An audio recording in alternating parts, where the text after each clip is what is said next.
नमस्कार दोस्तों, एक बार फिर से आप सभी का हार्दिक स्वागत है आपकी अपने इस ऑनलाइन प्लेटफॉर्म के ऊपर, डिजिटल प्लेटफॉर्म के ऊपर। अपनी बात चल रही है वहां पर तृतीय श्रेणी भर्ती परीक्षा 2026 में आयोजित होने वाली L1 और L2 के मेंस एग्जामिनेशन में इंग्लिश सब्जेक्ट की, जिसमें पार्ट 47 आप कंप्लीट कर चुके हो। अब बात हो रही है पार्ट 48 की। अब से पहले जितने क्वेश्चंस आपने सोल्व किए हैं वो सवाल आपने निकाले 780 780 तक। अब सवाल जो आप निकालोगे वो 781 वाला है, वोकेबलरी सेक्शन से जुड़ा हुआ सवाल आपका। तो एक बार इसे देख लो कि आपका शब्द का अर्थ है वो क्या है। क्लाउजेस्ट आपसे पूछा हुआ मतलब सिनोनिम का पार्ट आपसे वहां पर पूछा हुआ है। तो ये वोकेबलरी सेक्शन में सिनोनिम हो जाएगा, समानार्थी शब्द के लिए इसे आप काम में वहां पर ले सकते हो। अगले ने कहा कि जो वर्ड है आपका डेलेटेरियस, इसका उच्चारण सुनना, डेलेटेरियस क्लाउजेस्ट इन मीनिंग टू, किसके नजदीक है आपका? तो जहां पर चीजें नुकसानदेही होती हैं, कहीं पर लॉस की बातें करती हैं, आपके कॉन्स की बातें करती हैं, डिसएडवांटेजेस या डिमेरिट्स की बात करती हैं, नेगेटिविटी की बात करती हैं, आपका हार्मिंग नेचर की बात करती हैं, आपका डिस्ट्रॉइंग या डिस्ट्रक्शन नेचर की बात करती हैं, उन्हें अपन वर्ड बोलते हैं आपका डेलेटेरियस। तो इसका वर्ड मिलेगा आपको हार्मफुल। इसका उच्चारण भी सुन लीजिएगा, हार्मफुल नहीं बल्कि हार्मफुल। नेक्स्ट जो सेक्शन आपका 782 वाला है, इसको पढ़ना आपका। ये क्वेश्चन अपने पास में रहेगा ट्रांसफॉर्मेशन के अंतर्गत सेंटेंस की पहचान वाला रहेगा, जिसमें अपन 2-3 शब्द पढ़ते हैं, सिंपल, कंपाउंड, कॉम्प्लेक्स और कंपाउंड कॉम्प्लेक्स। ये ध्यान रखना, टोटल 4 हो जाएंगे, सिंपल, कंपाउंड, फिर कॉम्प्लेक्स, फिर कंपाउंड और कॉम्प्लेक्स को जोड़कर बनेगा कंपाउंड कॉम्प्लेक्स। तो आपको एक वाक्य वहां पर दिया गया, इस वाक्य को पहचानना है। तो 782 के सवाल में identify the type of sentence structure, वाक्य की संरचना का प्रकार आपको पहचानना है। Though the sun was shining, it was quite cold. यद्यपि सूर्य वहां पर चमक रहा था, अपनी रोशनी बिखेर रहा था, फिर भी काफी ठंड नजर आई आपका। ठीक है, मतलब ये एक विपरीत प्रभाव की सूर्य की चमक के बाद में भी ठंड ने अपना असर नहीं जाने दिया, छोड़ा नहीं आपका। तो ये जो नेचर मुझे देखने को मिलेगा यहां पर, ये सबऑर्डिनेटिंग जो कनेक्टर दो है, इसकी वजह से ये सेंटेंस चला जाता है कॉम्प्लेक्स में। अगर इसमें कोऑर्डिनेटर होता तो कंपाउंड में आता, सिंगल क्लॉज होता तो आपका सिंपल में चला जाता। अगले क्वेश्चन पे आओ। Which consonant sound is produced by bringing the lower lip and upper teeth together? ये सवाल आपका फोनेटिक्स है, उसके अंतर्गत वहां पर आपको देखने को मिलेगा। कौन सा व्यंजन ध्वनि है जिसे आपका वहां पर प्रोड्यूस किया जाता है नीचे वाले ओष्ठ या फिर नीचे वाले होठ से और ऊपर वाले दांतों से? ऐसे साउंड का जो प्लेसिंग होता है, उस प्लेसिंग को अपन क्या कहते हैं? तो दांत भी काम में आ रहे मतलब डेंटल नेचर भी है, और लिप काम आ रहा मतलब लेबियल भी है। तो दोनों को मिलाकर आप बोलेंगे लेबियो डेंटल। बाइलेबियल केवल आपके होठों से जुड़ गया, ठीक है। वेलर आपका वहां पर ग्लोटल पैसेज से जुड़ गया, डेंटल केवल आपके टीथ से वहां पर जुड़ जाता है। Next question, choose the correct indirect speech. ये सवाल आपका नरेशन या रिपोर्टेड स्पीच से जुड़ा हुआ सवाल है आपका, ठीक।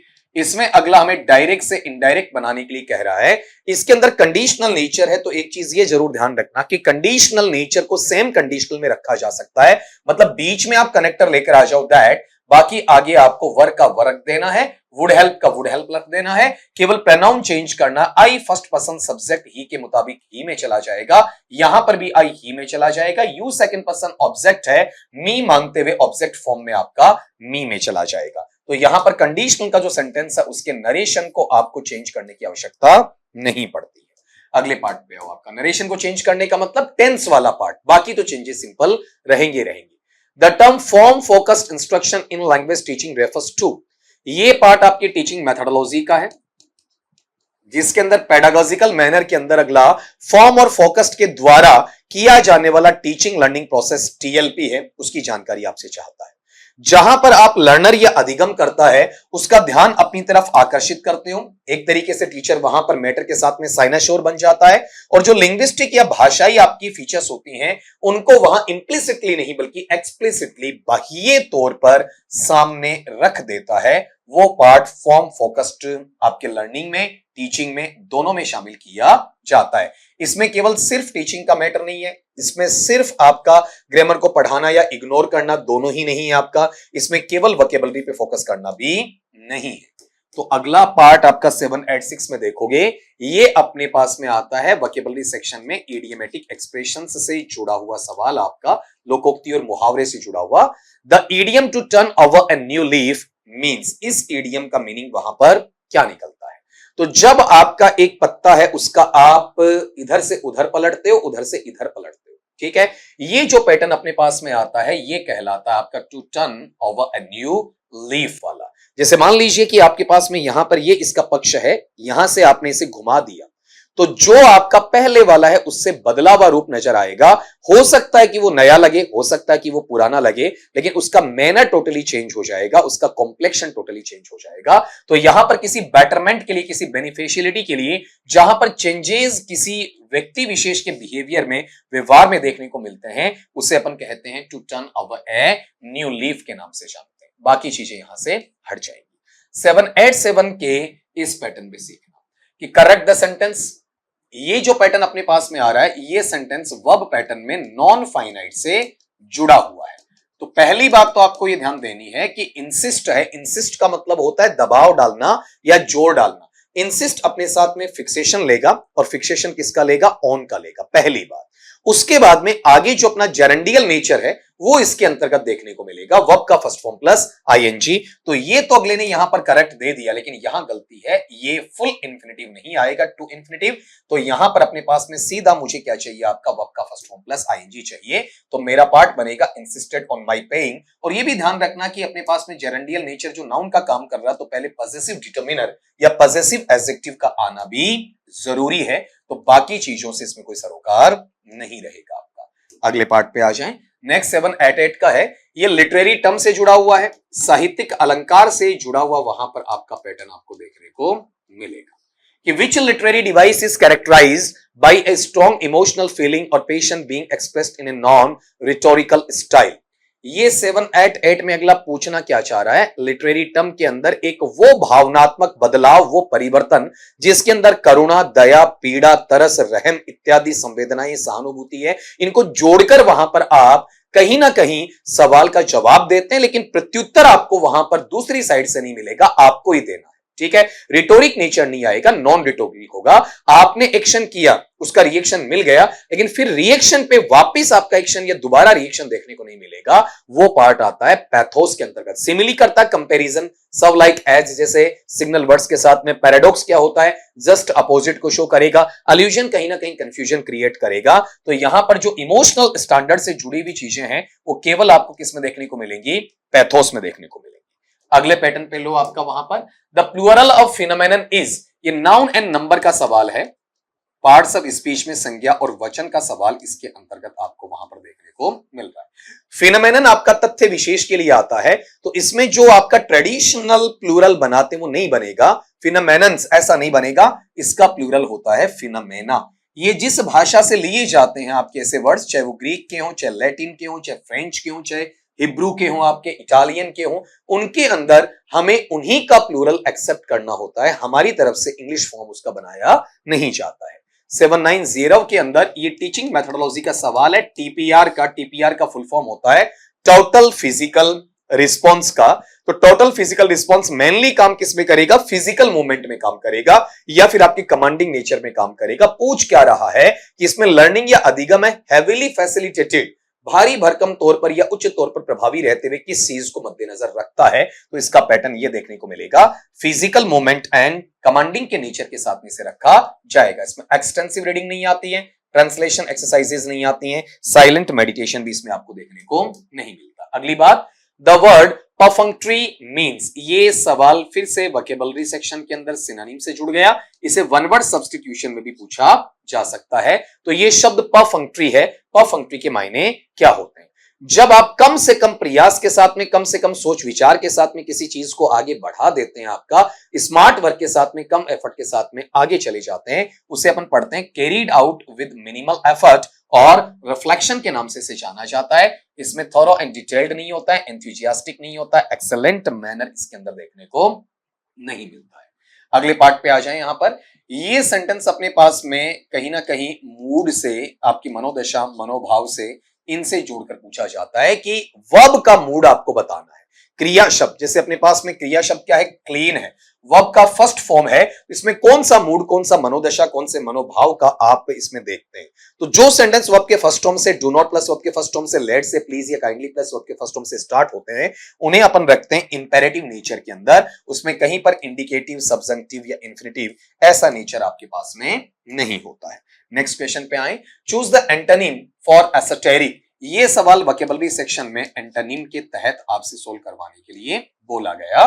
तो आप ये बताओ कि एसोटेरिक, इसमें सफिक्स भी बेटा आपका आई से एक प्रत्यय वहां पर जुड़ा हुआ है, तो इस वाले में सीधा सीधा आपको ये बताना कि एसोटेरिक क्या होता है। एसोटेरिक वो बंदा है जिसे बहुत कम लोग जानते हैं, न के बराबर जानते हैं, तो उल्टा वो होगा जो कि अच्छा चिर परिचित है, अच्छी जान पहचान वाला, उसे अपन क्या कहेंगे, वेल नोन के नेचर में लेकर जाएंगे। अगले सेक्शन पे आ जाए, 794 वाला। 794 का सवाल अपने पास में है कंट्रास्टिव एनालिसिस हिपोथेसिस का पार्ट, जिसे CH के नाम से जाना जाता है। ये अपनी टीचिंग मेथोडोलॉजी पेडागॉजिकल सेंस के अंदर पूछा गया कि जो कॉन्सेप्ट है कंट्रास्टिव एनालिसिस की, हिपोथेसिस की, अर्थात जो विरोधात्मक विश्लेषण होता है जिसमें परिकल्पनीय स्तर है, इसका मुख्य उद्देश्य या फिर आपका लक्ष्य है वो कौन सा होना चाहिए। स्पेसिफिक पूछ रहा है, जेनेरिक इसके अंदर आपसे नहीं पूछेगा। यहां इसमें कहा जाता है कि इस चीज का पूर्वानुमान लगाओ, इस चीज का अंदाजा लगाओ कि जो हमारा अधिगम करता है वो वहां पर जो गलतियां करता है उसका आधार है, वो आधार कौन है, लैंग्वेज 1 है या लैंग्वेज 2 है, जिसके आधार पर उससे गलतियां हो रही हैं। क्या लैंग्वेज 2 इसके लिए जिम्मेदार है या लैंग्वेज 1 इसके लिए जिम्मेदार है। इस पर आधारित जो परिकल्पना का विश्लेषण होता है उसे अपन वहां पर दो भाषाओं के बीच में कंट्रास्ट का एक कंपैरिजन का पार्ट देखते हैं, तो तभी उसे कहा जाता है CAH, कंट्रास्टिव एनालिसिस हिपोथेसिस के नाम से जाना जाता है। 795 का सवाल फिर से आपका वोकैबुलरी सेक्शन में सिनोनिम्स के साथ में आपका जुड़ जाएगा। इसमें अगले ने पूछा कि जो वर्ड ट्रांजिएंट है वो सिनोनिम है किसका है आपका। तो ट्रांजिएंट के मायने क्या होते हैं, जहां चीजें आपका अस्थायी होती हैं, कम समय के लिए होती हैं, जिन्हें अपन टेम्पररी का नाम दे सकते हैं। इसका एंटोनिम ढूंढना चाहें तो परमानेंट हो सकता है, लॉन्ग लास्टिंग हो सकता है, और स्टेबल में भी इसे आपका रखा जा सकता है। अगले पे आए आपका, वहां पर इसमें वर्ब पैटर्न आपसे पूछा गया, करेक्ट फॉर्म्स ऑफ द या फिर टेंस वाला नेचर आपसे पूछा गया। अगले ने कहा कि the verb form used after it is high time, it is high time नामक आपको फ्रेज मिल जाता है, तो उसके बाद में वर्ब फॉर्म जो आपका काम में लिया जाता है वो कौन सा वर्ब फॉर्म वहां पर काम में लिया जाना चाहिए, या कौन से वर्ब फॉर्म के अंतर्गत उसे आपका भरा जाएगा। उसमें भी वर्ब फॉर्म सीधा नहीं पूछकर टेंस का नाम आपसे वहां पर पूछ लिया गया है। ठीक है, तो इसके साथ में पास्ट सिंपल या सिंपल पास्ट के पास्ट इंडेफिनेट, अफर्मेटिव में वर्ब का सेकंड फॉर्म और नेगेटिव में डिड नॉट प्लस वर्ब के फर्स्ट फॉर्म के साथ में से रिलेट करके आपका रख दिया जाता है। तो इसमें प्रेजेंट सिंपल, फ्यूचर सिंपल या प्रेजेंट परफेक्ट के लिए कोई जगह वहां पर नहीं होती है। अगर मैं 797 की बात वहां पर करूं कि to put the cart before the horse means, ये सवाल वोकैबुलरी सेक्शन के अंदर ईडियम या फिर ईडियम्स से जुड़ा हुआ क्वेश्चन आपका बोला जाएगा कि आप किसी घोड़े के सामने गाड़ी लगा दो, आगे लगा दो। गाड़ी कहां लगनी चाहिए, घोड़े के पीछे की साइड, लेकिन अगर आप आगे लगा रहे हैं इसका मतलब आप सही ऑर्डर में काम नहीं कर रहे हैं, प्रॉपर में काम नहीं कर रहे हैं, गलत, इनकरेक्ट या रॉन्ग ऑर्डर या इम्प्रॉपर ऑर्डर में आपका काम वहां पर कर रहे हैं। तो इसे मैं कहूंगा किन्हीं आपके थिंग्स को रॉन्ग ऑर्डर्स के साथ में अमली जामा पहनाया जाना, to do things in the wrong order, इसका एक कंसेप्चुअल मीनिंग आपको देखने को मिलेगा। अगली बात पे आ जाए बेटा आपका, वहां पर the sound e as in sit is a, यहां पर ये फोनेटिक से जुड़ा हुआ सवाल है कि यहां पर अपने पास में ये जो साउंड आपके पास में देखने को मिल रहा है, कौन से वाला, छोटे ई वाला सिट के अंदर, तो वो किस प्रकार का साउंड आपके लिए वहां बनता है। ये सवाल ऐसा है कि कहीं ना कहीं ये आपका फ्रंट पे ई मतलब सामने भी साउंड जा रही है आपका, ठीक है, और डेप्थ में भी जा रही है आपका, ठीक। तो जब डेप्थ में जा रही है तो क्लोज हो रही है, और सामने जा रही है तो आपका ओपन के नेचर में भी आ रही है। लेकिन जो सामने वाला पूर्णतया ओपन नहीं है तो उसे मैं ये कहूंगा आपका कि थोड़ा क्लोज है, थोड़ा फ्रंट है, दोनों का मिक्सेशन है। तो near close, near front vowel है, ये मिड का कहीं पर काम नहीं करता है। तो एक चीज यहां से आप हटा देंगे, इसमें मिड के लिए कोई जगह नहीं है। दूसरी बात, फुल्ली ओपन नहीं है, कहीं ना कहीं क्लोज की बात करता है। बैक में ये जाता नहीं, तो क्लोज हो सकता है लेकिन बैक वहां पर आपका माना नहीं जाएगा। तो जो ई लघु वाला ई साउंड है वो आपका sound near close, near front vowel में काउंट होगा। 799 के अंदर आपको टीचिंग मेथोडोलॉजी के अंदर मेथड्स ऑफ इवैल्यूएशन है, उससे जुड़ा हुआ सवाल पूछा गया कि जो उद्देश्य आपका रखा जाता है क्लाउस टेस्ट का, उसमें क्या मापा जाता है, किस चीज को वहां पर आपका बच्चे के समक्ष लाया जाता है, वो चीज देखनी। क्लाउस टेस्ट में बच्चे का क्या परखा जाएगा। तो क्लाउस टेस्ट के अंदर अपन ये चाहते हैं कि बच्चे को जब भी रीडिंग कॉम्प्रीहेंशन पढ़ने के लिए विस्तृत विवेचांकन दिया जाता है, अवबोध उसका करवाया जाता है और साथ में लैंग्वेज की जो प्रोफिशिएंसी है, प्रवीणता या फिर आपका बोध गम्यता है, संपूर्ण तौर पर उसके मद्देनजर ये चीज आपको इसके साथ में जोड़ी जानी है। ठीक है, तो यहां पर स्पीकिंग एबिलिटी की बात नहीं है, लिसनिंग स्किल्स की बात वहां पर नहीं है, ability to write formal letters है, इनकी बात भी वहां पर आपकी की नहीं जाती है। ठीक है, क्लाउस टेस्ट में क्या करते हैं, उसका जो लैंग्वेज की प्रोफिशिएंसी है उसको पूर्णतया जांचा जाता है, चाहे वो लिसनिंग है, स्पीकिंग, रीडिंग और राइटिंग है, और यहां तक कि रीडिंग कॉम्प्रीहेंशन मेनली उसका आधार वहां रहता है, रीडिंग और राइटिंग वाला पैटर्न इसमें देखने को मिलता है। नंबर एट नॉट नॉट या एट 100 की अपन बात करेंगे तो यहां पर फिर से ये टर्म किसमें आ जाएगा, लिटरेरी एस्पेक्ट में आ जाएगा, या लिटरेरी टर्म के साथ में से आपका वहां पर जोड़ दिया जाएगा। The literary technique of using an object or idea to represent something else is called, एक ऐसी तकनीक जिसके तहत आप किसी एक शब्द या एक विचार को किसी अन्य के लिए काम में लेते हैं, उसके प्रतीक के तौर पे काम में लेते हैं, जिसे प्रतीकात्मक या प्रतीकवाद अवस्था के रूप में रखा जाता है, उस नेचर को अपन बोलते हैं आपका सिंबलिज्म। इसमें व्यंग्योक्ति के लिए कोई जगह नहीं है, रूपक में आपकी कंपैरिजन की कोई जगह नहीं है, अनुप्रास में आपके साउंड की पुनरावृत्ति के लिए कोई जगह वहां पर नहीं बनती है। नेक्स्ट वाला पार्ट आपके पास में कि neither of the two candidates were selected, इसमें आपका स्पोर्टिंग एरर या कॉमन एरर का सवाल आपसे वहां पर पूछा जा रहा है आपका कि इसमें किस प्रकार से आपकी गलती की गई है, इसको छांटें और दुरुस्त कर दें, इसे कॉमन एरर कह दें या स्पोर्टिंग एरर कह दें, आपका सेंटेंस का इंप्रूवमेंट भी इसे कहा जा सकता है। तो नाइदर औ के साथ में आने वाला नाउन है वो प्लूरल सेंस का होगा, ठीक, लेकिन जो वर्ब है वो सिंगुलर सेंस का होगा।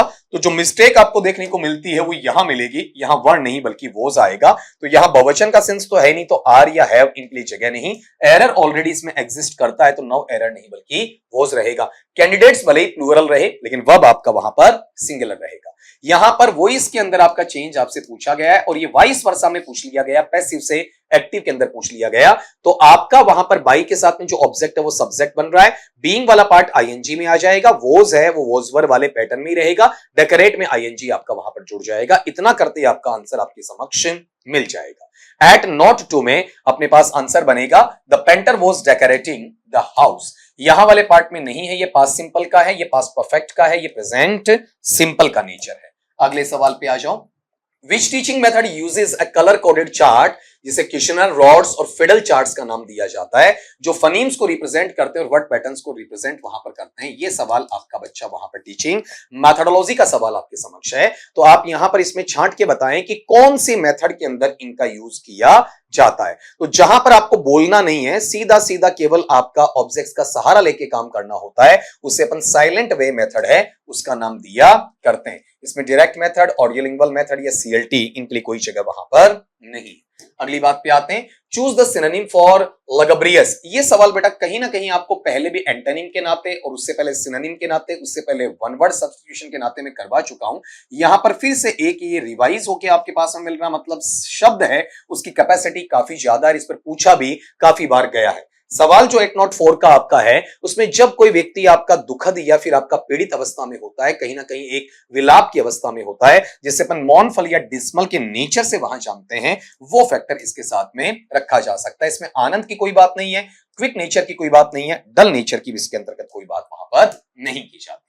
अगला सवाल वहां पर एडजेक्टिवल पार्ट है, इसका ऑर्डर वहां पर क्या, तो पार्ट्स ऑफ स्पीच के अंदर जो एडजेक्टिव या फिर विशेषण है, मॉडिफायर है, क्वालिफायर है, उनकी बात अगला करेगा कि कौन सा आपका एडजेक्टिव पहले होना चाहिए, कौन सा एडजेक्टिव आपका बाद में होना चाहिए, इनका क्रम वहां पर क्या रहता है। तो जो आपकी क्वालिटी है उसको आप पहले बताएंगे तो इसके अंदर आपका वहां पर ब्यूटीफुल नेचर आ जाएगा, उसके बाद में आप उसका साइज का मैनर लेकर आएंगे तो लॉन्ग आ जाएगा, उसके बाद में उसका कलर लेकर आएंगे तो आपका ब्लू आ जाएगा, उसके बाद में उसका पैटर्न लेकर आएंगे तो आपका सिल्क आ जाएगा। तो यहां पर इसका जो पैटर्न है वो यहां से चलेगा।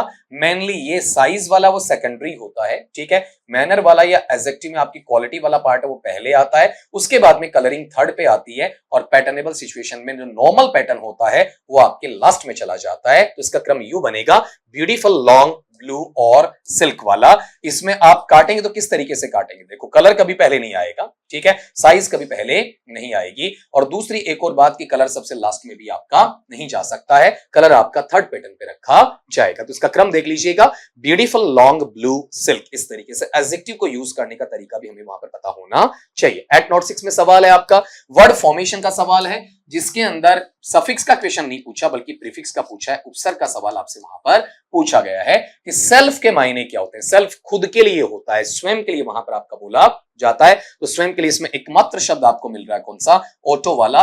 को तो सह दूसरे को शामिल करने के लिए आता है। इंटर क्या होता है, दो के बीच में होता है। ओमनी आपका सर्व के लिए काम में लिया जाता है, ऑल इन ऑल के लिए काम में लिया जाता है। एट नोट 7 पे ये मेथड्स ऑफ इवेल्युएशन का सवाल है आपका, टीचिंग मेथड्स के अंतर्गत ही इसे आपका वहां पर रखा जाएगा कि द मेन एडवांटेज, मुख्य जो फायदा है किसका, समेटिव असेसमेंट का फायदा है, वो कौन सा वहां पर रहने वाला है। समेटिव असेसमेंट क्या करता है, लास्ट में ग्रेडिंग सिस्टम देता है, फाइनल रिजल्ट देता है, कितने डिवीजन बच्चे के वहां पर, कितने बच्चों के आ रही है आपका, कितने परसेंटेज आ रहे हैं, डिस्टिंक्शन लगा कि नहीं लगा है आपका, ठीक है, ये सप्लीमेंट्री में है कि नहीं आपका, वहां पर ग्रेस के है कि नहीं आपका, फेल है कि नहीं आपका, ठीक है, कौन से सब्जेक्ट में कितने परसेंट, अलग अलग तरीके से इसका विश्लेषण करके लास्ट में जो फाइनल सर्टिफिकेट या फिर मार्क आपका शीट दी जाती है उसे अपन समेटिव असेसमेंट में मानते हैं, फॉर्मेटिव में नहीं मानते हैं। तो ये क्या मेजर करेगा, फाइनल आउटकम मेजर करेगा किसका, लर्निंग का करेगा। एट नॉट एट की तरफ आप बढ़ोगे वहां पर 808 वाले पैटर्न के अंदर। यहां पर अगला इसमें सवाल मुझसे पूछ रहा है, ये वर्ब पैटर्न के अंदर है लेकिन इसे अपन लेकर जाएंगे सिनोनिम की तरफ। वर्ब पैटर्न के अंदर भी अगले ने वोकेबलरी पूछ ली कि ये जो वर्ब है टू एक्सपेक्टिएट, इसका मतलब क्या होता है, इसका शाब्दिक अर्थ अगले ने आपसे वहां पर पूछा है। तो जब आप काफी ज्यादा बोलते हैं, काफी ज्यादा लिख जाते हैं, ठीक है, अननेसेसरी अनावश्यक नहीं कहेंगे लेकिन लेंथ काफी ज्यादा बढ़ा देते हैं, चाहे बोलने में होती है या फिर लिखने में होती है, उसे अपन कहते हैं एक्सपेक्टिएट। एक्सपेंशन वाला पार्ट, एक्सपेंड करने वाला पार्ट इसमें शामिल किया जा सकता है। बढ़ो अगले सवाल की तरफ। आपका वहां पर लिटरेरी टर्म से जुड़ा हुआ सवाल है और अगर आप ऑप्शन में देखेंगे तो चारों लिटरेरी टर्म्स ऐसे हैं जिनकी परिभाषा आपको कंठस्थ करवा दी गई है। अब केवल इसके अंदर से छांटना कि इनमें से किसकी परिभाषा इस सेंटेंस में टिकती है। सवाल किया, identify the literary device the rustling of the leaves whispered secrets to the wind. तो यहां पर एक आवाज आ रही है रसलिंग, खड़खड़ाहट वाली आपकी, और इसी से अंदाजा आपको वहां पर लगेगा कि इसके अंदर कहीं ना कहीं ओनोमेटोपी या अत्यानुप्रास है, लेकिन वो अत्यानुप्रास का ऑप्शन आपके पास नहीं दिया, तो अगले पे चलना पड़ेगा।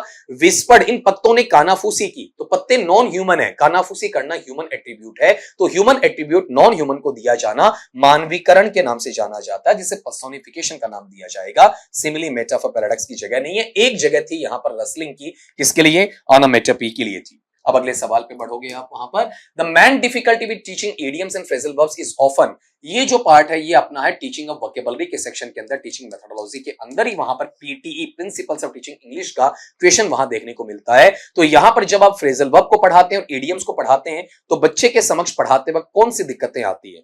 बच्चा जब उन्हें पढ़ रहा होता है तो एक तो उन्हें लिटरल मीनिंग चाहिए होता है, अक्षरशः अर्थ वो नहीं मिलेगा, ठीक है, इसमें अभिधा का अभिद्यार्थ वाच्यार्थ नहीं मिलेगा, शब्दार्थ वहां पर नहीं मिलेगा, कुछ भावार्थ मिलेंगे, तो लिटरल मीनिंग नहीं आएगा। पहली बात तो नॉन लिटरल आएगा, लिखा हुआ कुछ और होगा, मीनिंग कुछ और निकलेगा, और साथ में ये फिगरेटिव आएगा, अलंकारिक नेचर में आएगा, सिंपल ग्राउंड का मीनिंग वहां पर देखने को नहीं मिलेगा। ग्रामेटिकल स्ट्रक्चर उनके मीनिंग को नहीं बताती हैं, उनका कॉमन यूसेज जनरली बच्चे के दिमाग में नहीं रहता है, और प्रोनंसिएशन से उनको सोल्व करना मुश्किल ही नहीं बल्कि नामुमकिन सा प्रतीत होगा, क्योंकि प्रोनंसिएशन का ईडियम और फ्रेजल वर्ब के साथ में कोई रिलेशन देखने को नहीं मिलता है। वहां प्रोनंसिएशन थोड़ा सा इनकरेक्ट भी हो जाता है तो भी ज्यादा बड़ा फैक्टर देखने को नहीं मिलता है। फैक्टर यह है कि उसका जो रियल मीनिंग हमें चाहिए, क्या वो वहां पर अवेलेबल है, क्या वो चीज वहां पर देखने को मिलेगी क्या, ठीक है। तो आज के सवाल इतने ही छोटे से लेक्चर के अंदर, मिलता हूं नेक्स्ट लेक्चर में वहां पर नए क्वेश्चंस के साथ में आपके पार्ट 49 में।